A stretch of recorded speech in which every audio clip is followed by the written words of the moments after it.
2-3 hari lepas meletup satu isu kerajaan federal kan kononnya bail out Sapura Energy, Sapura Petroleum 1.1 bilion. Kecoh. Tapi Akmal Saleh ambil kesempatan. Dia kata apa?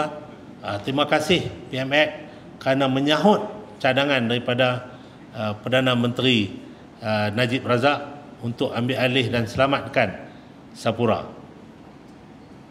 Nampak? Tapi dia cerita tak habis. Patut dia kena cerita bagi habis. Ni dia panggil half truth. Kan, dalam propaganda dia panggil half truth. Dia kena cerita habis. PMX ambil alih Sapura.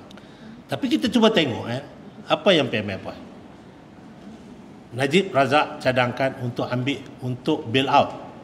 Bail out, selesaikan. Selamatkan Sapura. Full stop, takat tu je. PMX tak. PMX kata kita ambil alih semua hutang, kita bayar terus 1.1 bilion hutang dengan vendor. Ada 2,000 vendor dan majoriti adalah Bumiputera. Kalau kerajaan tak buat sesuatu, mati semua 2,000 vendor. Tak mampu untuk survive sebab hutang tak dibayar. So apa yang PM buat? Bayar terus kepada vendor, tak bayar melalui Sapura. Nampak? Itu yang pertama. Yang kedua, PM bagi syarat untuk 1.1 bilion ni kami selesaikan segala hutang-hutang apa, pulih balik syarikat, CEO kena buang. Syarat yang keluar. Syarat yang ketiga, struktur semula Sapura ini dan letak direct di bawah Petronas supaya Petronas boleh tengok dan pantau perjalanan Sapura. Buat forensik audit. Hasil forensik audit itu apa yang dicadang oleh auditor kena ikut. Tu baru betul. Bukan bail out. So pergi ambil alih macam tu je, pergi bayar berapa bilion, lepas tu hak mana? Lepas tu PM pesan lagi.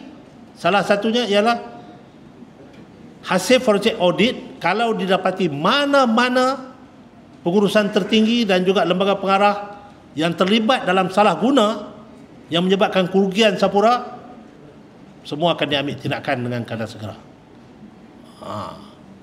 Tuan. Pasal kita bukan nak selamatkan Sapura tu saja. Kita nak selamat 2,000 vendor Bumiputera. Yang dia kata tak tolong Melayu ni kan. Tuan.